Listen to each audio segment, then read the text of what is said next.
साथियों नमस्कार। आपका दोस्त गिरिराज मेवाड़ा। जय श्री कृष्णा, जय श्री राम। अष्टावक्र गीता का आज से हम 13वां प्रकरण शुरू कर रहे हैं। आत्मा का बोध हो जाने से ही कर्म बंधन से मुक्ति होती है। सूत्र 1।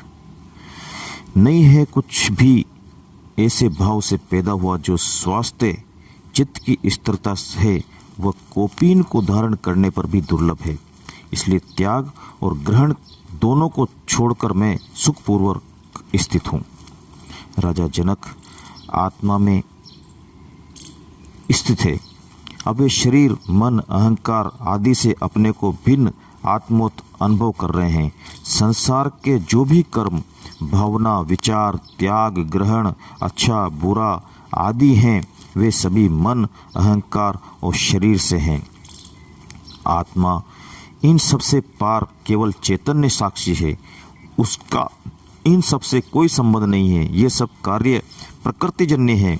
जनक आत्मज्ञान की इस परम स्थिति को उपलब्ध हो गए, जिससे वे कहते हैं कि अब मेरे लिए यह संसार, कर्म, त्याग, ग्रहण आदि कुछ भी नहीं है, क्योंकि आत्मा का इनसे कोई संबंध नहीं है। ऐसे भाव से मैं चित्त की स्थिरता, जो चित्त का स्वास्थ्य है, को उपलब्ध हो गया हूँ। समुद्र की लहरें जिस प्रकार शांत हो जाती है, उसी प्रकार मेरा चित्त अब समस्त विक्षेपों से शांत हो चुका है। अब न कोई तरंग उठती है, न लहर, न ज्वार भाटा आता है। चित्त का शांत हो जाना ही आत्मज्ञान की कसौटी है। जिसके मन में हलचल होती है, उथल पुथल होती है, विक्षेप होते हैं, इसका अर्थ है अभी आत्मज्ञान नहीं हुआ है। जनक कहते हैं कि चित्त की ऐसी स्थिरता संसार छोड़कर भागने वाले तथा कोपीन मात्र धारण करने वाले सन्यासी के लिए भी दुर्लभ है। सब कुछ छोड़कर कोपीन मात्र धारण कर लेने से अथवा नग्न हो जाने से चित्त की चंचलता शांत नहीं हो सकती, एवं चित्त की चंचलता रहते उसे आत्मज्ञानी नहीं कहा जा सकता। बाह्य आडंबरों से आत्मज्ञान नहीं होता। यह त्याग और ग्रहण भी बाह्य आडंबर ही है। इससे भी चित्त की चंचलता शांत नहीं हो सकती। मेरी चित्त की चंचलता शांत हो गई है, इसलिए अब मैं सुखपूर्वक स्थित हूँ। ग्रहण और त्याग दोनों ही चित्त की चंचलता से ही होते हैं। सूत्र 2। कहीं तो शरीर का दुख है, कहीं वाणी दुखी है, कहीं मन दुखी होता है। इसलिए तीनों को त्याग कर मैं पुरुष पार्थ में आत्मानंद में सुखपूर्वक स्थित हूँ। मनुष्य शारीरिक, मानसिक एवं वाणी के दुखों से दुखी है। शरीर अनेक व्याधियों का घर है। शरीर ही सबसे बड़ी व्याधि है। शरीर रहते सुख संभव ही नहीं। शारीरिक कष्ट, रोग, थकान, अपाहिज हो जाना, भरण पोषण के लिए शारीरिक श्रम करना आदि शारीरिक दुख हैं। गूंगा आदि हो जाना, मन के भावों को बिना सोचे समझे प्रकट कर देना, अपशब्द, कटु भाषण, मिथ्या भाषण, अनर्गल प्रलाप करना, अधिक बोलना या आवश्यकता होने पर भी नहीं बोलना आदि वाणी के दुख हैं। वाणी दोष के कारण ही अधिकतर बुद्धिमान पागल भी हो जाते हैं। गूंगे का कोई जीवन ही नहीं होता। ये सब वाणी के दुख हैं। मन के तो अनेक दुख हैं। अभाव, अपमान, चिंताएं, आशाएं, महत्वाकांक्षाएं, हीन भावनाएं, प्राप्त करने की चिंताएं, खो जाने की चिंताएं, रख रखाव की चिंताएं, रक्षा की चिंता, संकल्प, विकल्प आदि से मन सदा दुखी रहता ही है। संसार में स्वस्थ मन वाला व्यक्ति मिलना असंभव है, किंतु जनक कहते हैं कि मैं इन तीनों प्रकार के दुखों का त्याग कर आत्मानंद में सुखपूर्वक स्थित हूँ। आत्मा में स्थित हुआ योगी केवल आत्मा के आनंद की ही अनुभूति करता है। जो शरीर, मन एवं वाणी के दुखों से प्रभावित नहीं होता, आत्मज्ञान प्राप्त करना ही सबसे बड़ा पुरुषार्थ है। इसी से उस पुरुष तत्व यानी आत्मा की उपलब्धि होती है। सूत्र 3। किया हुआ कर्म कुछ भी वास्तव में आत्मकृत नहीं होता। ऐसा यथार्थ विचार कर मैं जब जो कुछ कर्म करने को आ पड़ता है, उसे करके सुखपूर्वक स्थित हूँ। मनुष्य के कर्म 2 प्रकार से होते हैं। कुछ तो स्वाभाविक हैं, जिसे प्रकृति अपने आप करती है, इन्हें करना नहीं पड़ता, करने के लिए श्रम भी नहीं करना पड़ता, जिसे श्वास लेना, भोजन पचाना, हृदय का धड़कना, रक्त प्रवाह आदि शरीर के समस्त कार्य अपने आप होते रहते हैं, नींद में भी होते रहते हैं, अतः ये कर्म नहीं है। कुछ कर्म ऐसे हैं जिन्हें मनुष्य कर्तव्य समझकर करता है, कुछ पाने की इच्छा से करता है, मान सम्मान पद प्रतिष्ठा के लिए करता है, भोग की वासना से करता है, सुख शांति आनंद के लिए करता है, शरीर पोषण के लिए करता है, अपने विकास एवं उन्नति के लिए करता है, दूसरों की भलाई के लिए करता है, राग द्वेष ईर्ष्या से करता है। आदि कर्मों का बड़ा विस्तृत जाल है, किंतु इन सब कर्मों में कोई भी कर्म आत्मकृत नहीं है, आत्मा द्वारा किए गए नहीं है, क्योंकि आत्मा अकर्ता है, उसका न कर्म से संबंध है न कर्म फलों से। इन सब कर्मों का संबंध शरीर मन एवं अहंकार तक ही सीमित है। अहंकार वश किया गया हर कर्म अपना फल देता ही है। कर्तापन स्वोद्देश्य एवं फलाकांक्षा से किया गया हर कार्य कर्म है। यहाँ तक कि मोक्ष मुक्ति स्वर्ग प्राप्ति एवं शक्ति लाभ के लिए जो भी कुछ किया जाता है वह भी कर्म ही है। जहाँ मनुष्य करता है वहाँ मैं की उपस्थिति है, वही कर्म है तथा वही उस कर्म फल का भोक्ता होता है, अन्यथा नहीं। आत्मज्ञानी भी कर्म तो करते ही हैं, उन्हें भी खाने पीने रक्षण संबंधी कर्म करने पड़ते हैं, बल्कि वे भी उन सभी कर्मों को करते हैं जिन्हें अज्ञानी करते हैं। वे त्यागी व सन्यासी होकर कोपिन धारण करके नहीं करते, न जंगल भागते, कृष्ण जैसे युद्ध करके भी अलिप्त रहते हैं। सन्यासी जंगल में रहकर भी लिप्त ही है। यदि इन सभी कर्मों के पीछे अहंकार है तो ही ये बंधन स्वरूप हैं, अन्यथा नहीं।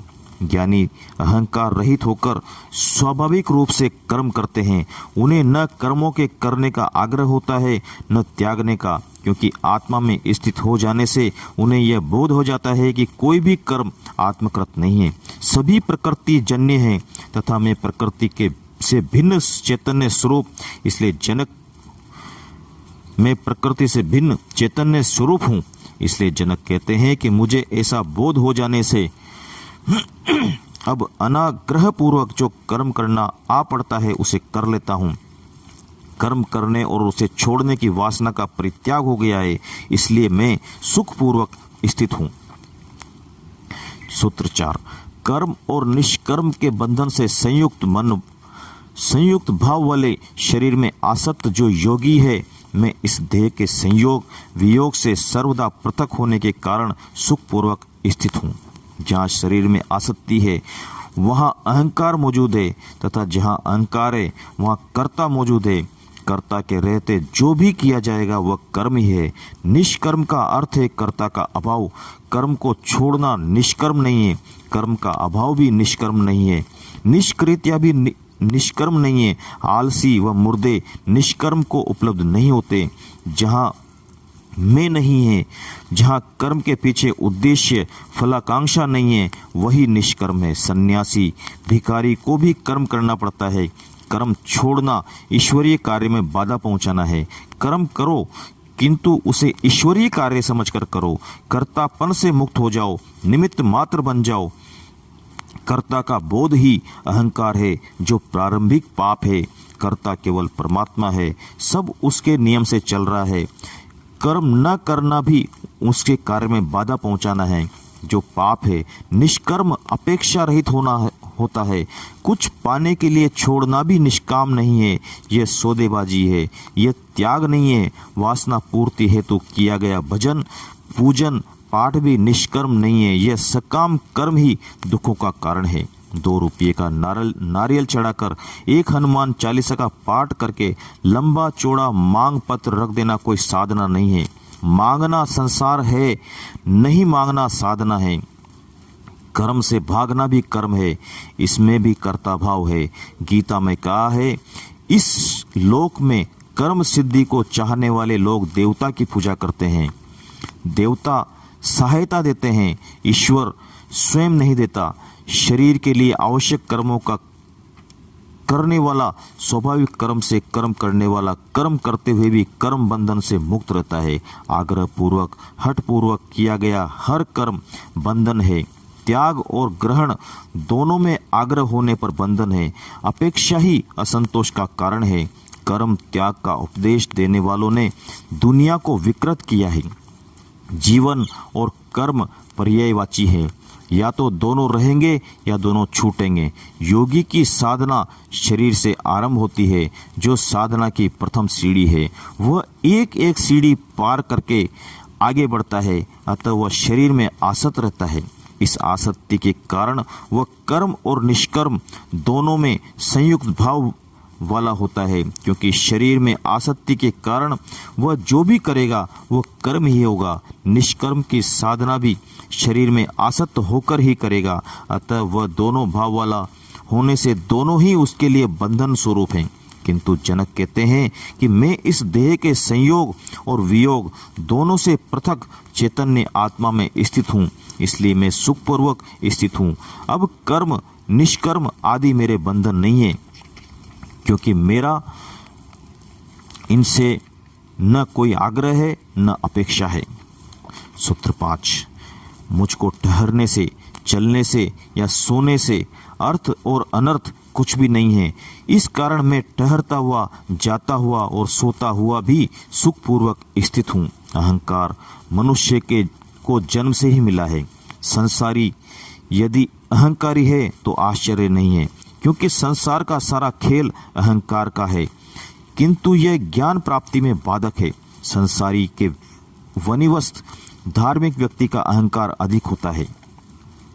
अहंकार हमेशा दूसरों का ध्यान अपनी ओर आकर्षित करना चाहता है। हम अपना भोजन, वस्त्र, मकान, जेवर, कारें आदि का उपयोग भी उपयोगिता के आधार पर न करके अहंकार तृप्ति के लिए करते हैं।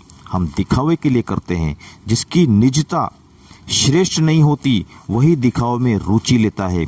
छोटे व हीन व्यक्तियों का अहंकार सर्वाधिक होता है। जो जो अहंकार बढ़ता है व्यक्ति की श्रेष्ठता कम होती जाती है। मनुष्य भी प्रकृति का ही एक अंग है। प्रकृति के अन्य सभी अंग निरुद्देश्य जी रहे हैं, अपने स्वभाव में जी रहे हैं, किंतु मनुष्य ने अपने जीवन का उद्देश्य निश्चित कर लिया है।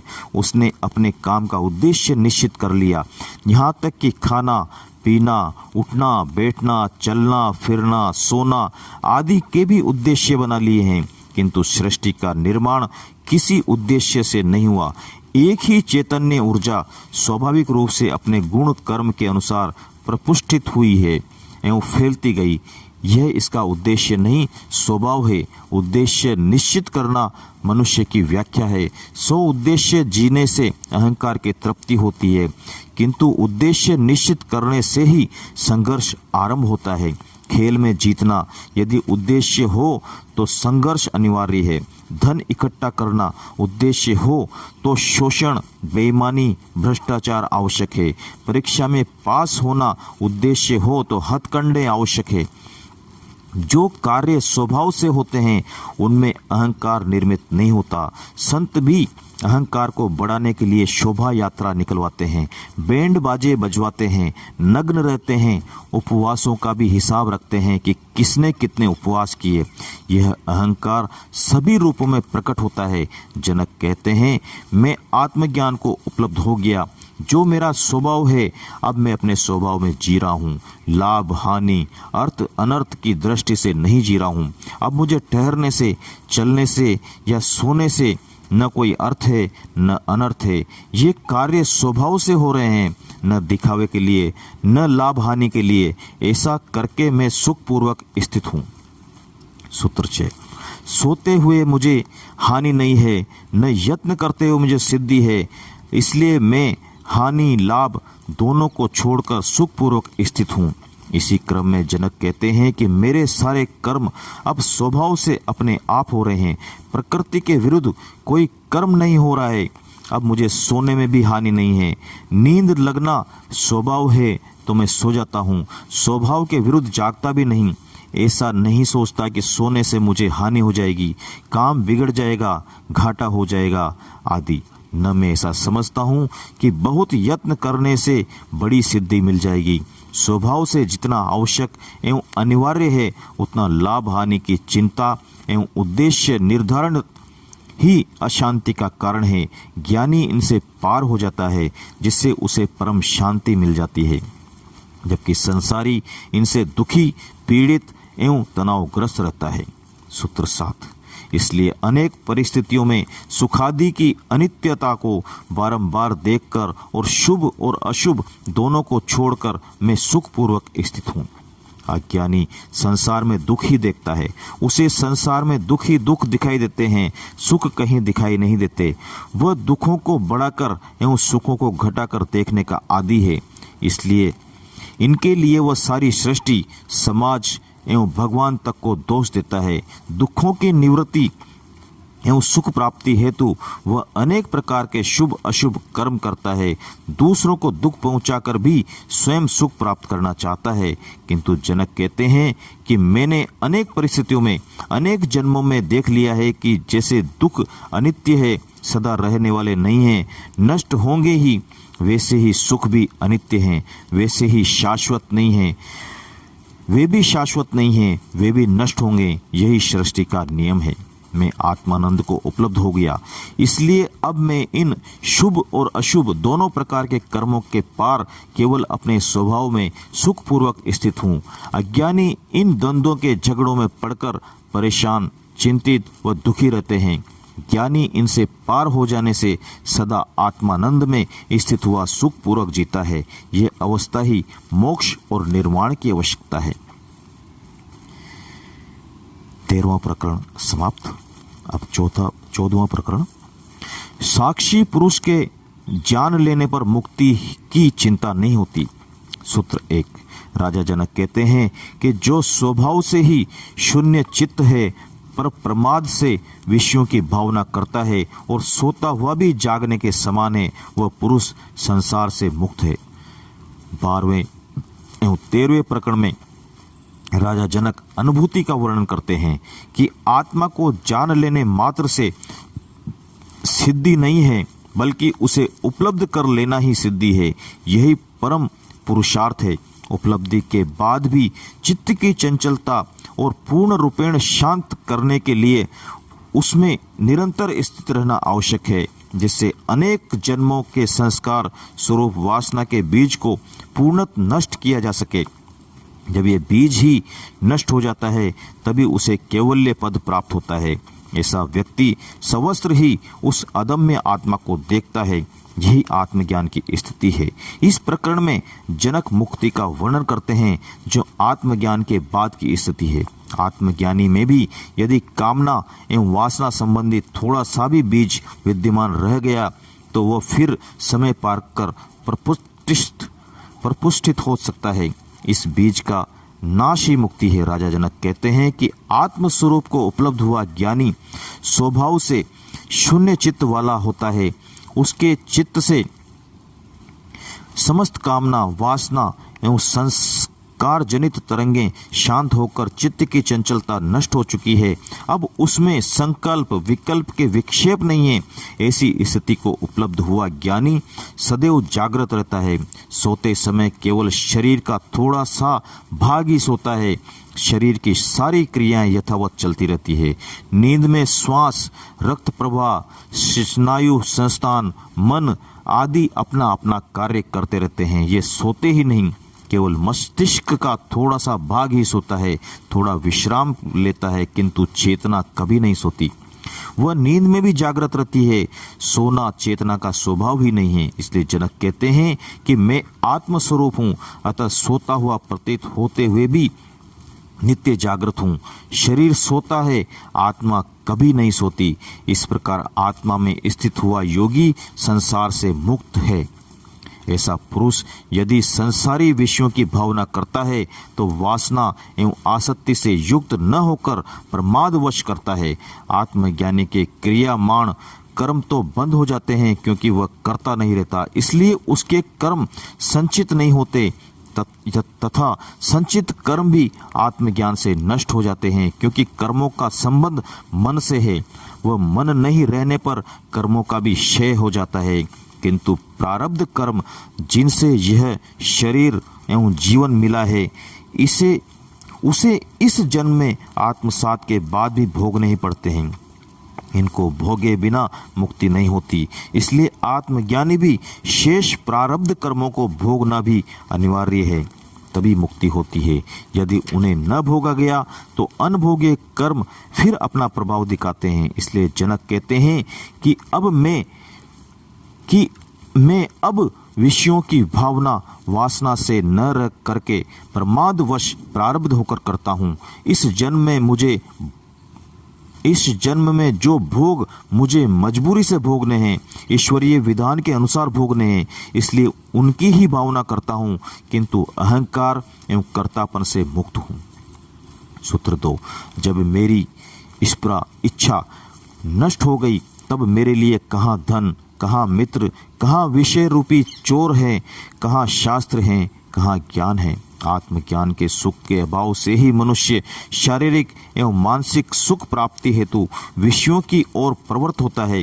उसे भ्रांति है कि ये विषय ही उसे आनंद दे सकते हैं, किंतु ये विषय तथा इनसे प्राप्त सुख अनित्य हैं।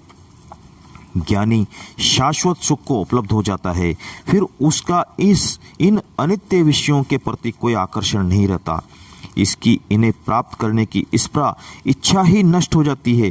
परम के मिलने पर कौन शूद्र की इच्छा करता है? धन, मित्र, विषय, भोग, शास्त्र, ज्ञान आदि मनुष्य की वासना पूर्ति के साधन मात्र हैं। जब तक वासना भीतर है तभी तक ये मूल्यवान, महत्वपूर्ण एवं उपयोगी प्रतीत होते हैं। इनमें रस मालूम होता है। यह जीवन एवं संसार वासना की दौड़ मात्र है। मनुष्य दौड़ता ही जाता है, किंतु उपलब्धि से अतृप्त ही रहता है, अतृप्त ही मर जाता है, जिससे फिर नए जन्म की दौड़ की शुरुआत होती है। यह वासना अनेक जन्मों में भी शांत नहीं होती है। इसलिए संसार को मृग मारीचिका का है। यह झूठी दौड़ है जिसमें मिलने पर भी खालीपन का अनुभव होता है। यह स्पृहा संसार की ही नहीं, धर्म की भी होती है, किंतु स्पृहा न रहने पर ही स्वनिश्चित हो जाता है। यही स्थिति आत्मज्ञान की है, यही परमात्मा का निवास है। जनक कहते हैं कि जब मेरी इच्छा ही नष्ट हो गई तो मैं शून्यचित हो गया। अब वासना की तरंग नहीं उठती, मन उद्वेलित नहीं होता। अतः अब मेरे लिए धन, मित्र, विषय आदि तो क्या, शास्त्र और ज्ञान भी अर्थहीन हो गया। अब इनका कोई मूल्य नहीं रहा। ये सब आत्मा की तृप्ति के लिए नहीं थे, केवल मन, शरीर एवं अहंकार तृप्ति के लिए थे, जिनसे ही मैं आत्मानंद प्राप्ति से वंचित रहा। इन विषयों ने ही चोर की भांति मेरी आत्मा को चुराया। अब मैं उसे पुनः प्राप्त कर सुख में स्थित हूँ। सूत्र 3, साक्षी पुरुष परमात्मा, ईश्वर, आशा, मुक्ति तथा बंध मुक्ति के जान लेने पर मुझे मुक्ति के लिए चिंता नहीं है। समस्त सृष्टि का कारण एवं आधार एक ही चेतना सत्ता है, जिसे भारतीय आध्यात्म ने ब्रह्म कहा है। इस ब्रह्म का स्वरूप है सत्य, ज्ञान, मनंत ब्रह्म। यह ब्रह्म सत्य है, शाश्वत है, ज्ञान स्वरूप है एवं अनंत स्वरूप है। सृष्टि के समस्त स्वरूप इसी के स्वरूप हैं। ब्रह्म से भिन्न कुछ भी नहीं है। समस्त प्राणी जगत के भीतर वही चेतन तत्व ब्रह्म विद्यमान है, जिसे आत्मा कहा जाता है। देह, इंद्रियों आदि के संयोग वाला ये आत्मा ही जीव है। इस जीव और ब्रह्म का अभेद संबंध है, जिसे गुरु आत्मज्ञानी शिष्य को उपदेशित करता है। अयमात्मा ब्रह्म, यह आत्मा ब्रह्म है। तत्वमसि, वह तू ही है। वह अर्थात ईश्वर व ब्रह्म, तू अर्थात जीव या आत्मा असी है।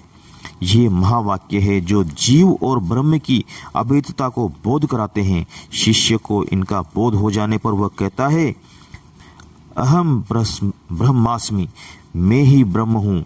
ब्रह्म सर्वज्ञ है एवं जीव एक देशीय एवं अल्पज्ञ है। इस अल्पज्ञ स्वरूप में जो चेतन तत्व आत्मा है वही ईश्वर है। दोनों का अभेद संबंध केवल चेतन में होता है। इस अभेदता को जिसने जान लिया वही मुक्त है। उसे मुक्ति की न साधना करनी पड़ती है, न उसकी चिंता है। इसलिए जनक कहते हैं कि शरीर स्थित देह, इंद्रियों आदि का साक्षी पुरुष यह जीव ही आत्मा है। जिसने इस साक्षी पुरुष आत्मा को जान लिया, उसने इस परमात्मा यानी परम आत्मा को जान लिया। उसने ईश्वर को जान लिया। आत्मा अल्पज्ञ है एवं परमात्मा सर्वज्ञ। उसी को परमात्मा यानी आत्माओं में श्रेष्ठ कहा है। ऐश्वर्य के कारण उसे ईश्वर कहा जाता है। अतः इस साक्षी पुरुष आत्मा एवं परमात्मा और ईश्वर में अभेद संबंध है। जिसने इस अभेद संबंध को जान लिया तो उसे आशाओं से मुक्ति एवं बंधनों से मुक्ति की भी चिंता नहीं रहती। जनक को ऐसा अभेद संबंध ज्ञान हो जाने से भी वे कहते हैं कि इस साक्षी पुरुष परमात्मा ईश्वर के अभेद संबंध को जान लेने से मैं आशा रहित एवं बंधन मुक्त हो गया हूँ। इसलिए अब मुझे मुक्ति की भी चिंता नहीं है। मुक्त तो मैं था ही, बंधन का जो भ्रम था वह मिट गया, जिससे मैं शांत होकर स्थित हूँ। इस सूत्र का सार है आत्मा एवं परमात्मा के अभेद का ज्ञान। यही ज्ञान की परम स्थिति है। जो दोनों में भेद देखते हैं, परमात्मा को आत्मा से भिन्न समझते हैं, वे द्वैतवादी धर्म हैं। जो आत्मा परमात्मा में भी भिन्नता देखते हैं, वे आत्मा के नाम से जीव की ही व्याख्या कर रहे हैं। उन्हें चेतन आत्मा का ज्ञान नहीं हुआ है। जनक कहते हैं यह अद्वैत का अनुभव ही ज्ञान की अंतिम अनुभूति है। जो भीतर विकल्प से शून्य है, बाहर भ्रांत हुए पुरुष की भांति स्वच्छंदचारी हैं। ऐसे पुरुष की भिन्न भिन्न दशाओं को वैसी ही दशा वाले पुरुष जानते हैं। आत्मज्ञानी पुरुष स्वच्छंदाचारी होता है। उसे सद असद, मिथ्या, भ्रांति, नित्य अनित्य, क्षणिक, शाश्वत आदि का ज्ञान हो जाता है। इसलिए वह सर्व बंधनों से मुक्त होकर स्वच्छंद आचरण करता है। वह किसी के प्रतिबंध को नहीं मानता, बल्कि स्व विवेक में जीता है, स्वाभाविक होकर जीता है। उसके आचरण सदा निर्दोष होते हैं। वह बालवत हो जाता है। करने व न करने का आग्रह ही छूट जाता है। उसकी समस्त ग्रंथियां खुल जाती है, निर्ग्रंथ हो जाता है। वह समस्त कामनाओं, वासनाओं, इच्छाओं के पार हो जाता है। उसका अंतकरण संकल्प विकल्प से शून्य हो जाता है। वह विचार शून्य हो जाता है, निर्णय एवं चुनाव रहित हो जाता है। केवल मात्र साक्षी रह जाता है, दृष्टा मात्र, किंतु बाहर से अन्य व्यक्तियों के ही भांति दिखाई देता है तथा वैसा ही आचरण भी करता है। उसका खाना पीना, कपड़े पहनना, उठना बैठना, बात करना आदि समस्त क्रियाएं सामान्य व्यक्ति की ही भांति चलती रहती है। वह सामाजिक एवं शासन के नियमों का भी पालन करता है। सड़क पर चलते हुए सड़क के नियमों का भी पालन करता है। व्यावहारिकता, शिष्टाचार भी निभाता है। वह समाज में नग्न होकर नहीं घूमता, अभद्र व्यवहार नहीं करता, हंसी मजाक भी कर लेता है। अर्थात उसका बाहरी व्यवहार सामान्य व्यक्ति की ही भांति चलता रहता है। उसे अपने ज्ञान का अहंकार भी नहीं होता। वह बाहरी अनुशासन की अपेक्षा स्व अनुशासन से ही जीता है, किंतु उसके भीतर बड़ा अंतर हो जाता है। इस भीतर को जानने का कोई उपाय नहीं है। इसे वही जान सकता है जो इस स्थिति तक पहुंचा है। अज्ञानी उसे नहीं जान पाते। वे उसे सामान्य जन ही समझते हैं। सामान्य जन मनुष्य की परीक्षा उसके शरीर की बनावट, उसके कपड़े पहनने के ढंग एवं उसके आचरण से ही करते हैं। ये तीनों मनुष्यों को जानने की कसौटी नहीं हो सकती। बहुरूपीय एवं पाखंडी भी ऐसे अनेकों मुखौटे लगाकर भिन्न भिन्न आचरण कर सकते हैं कुछ और, किंतु कुछ और ही दिखाई देने के लिए भिन्न भिन्न प्रकार के नाटक करते हैं। भीतर जहर भरा है, बाहर अमृतमय वाणी बोलते हैं। भीतर कुटिलता है, बाहर सहिष्णुता का उपदेश देते हैं। भीतर हिंसा भरी है, बाहर अहिंसा की तख्ती लगाए घूमते हैं। भीतर से पूरे चारवाकी हैं, बाहर अद्वैत की बातें करते हैं। इसलिए बाह्य आचरण मनुष्य की कसौटी नहीं हो सकता। अज्ञानी की बाह्य आचरण के अनुसार मनुष्य की परख करता है। अज्ञानी ही बाह्य आचरण के अनुसार मनुष्य की परख करता है, ज्ञानी नहीं।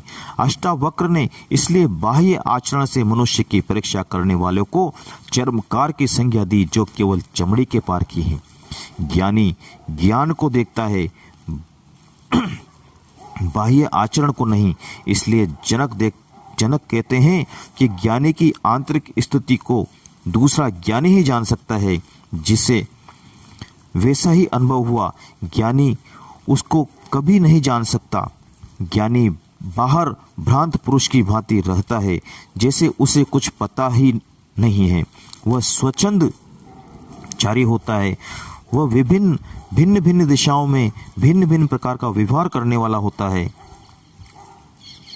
इसलिए इन बाह्य आचरणों से उसे जानना कठिन ही है। कृष्ण को जानना इसलिए कठिन हो गया कि वे माखन भी चुराते थे, रास भी रचाते थे। वह गीता का उपदेश भी देते हैं। ये सब बाह्य आचरण हैं जिनको पकड़कर व्यक्ति का निर्णय करने वाला हमेशा चूकेगा। आचरण बदलने से ज्ञान नहीं होता, आचरण ज्ञान की छाया है। भीतर शुद्ध होने पर आचरण अपने आप ठीक हो जाएगा, करना नहीं पड़ेगा। आचरण को ठीक करना सामाजिक उपयोगिता है, सामाजिक आवश्यकता है, किंतु इससे आत्मज्ञान नहीं होता। धन्यवाद। चौथा प्रकरण, यहाँ 14वां प्रकरण, सॉरी क्षमा चाहता हूँ, 14वां प्रकरण यहाँ पर समाप्त हो गया है। कल से हम 15वां प्रकरण शुरू करेंगे। तब तक के लिए आज्ञा।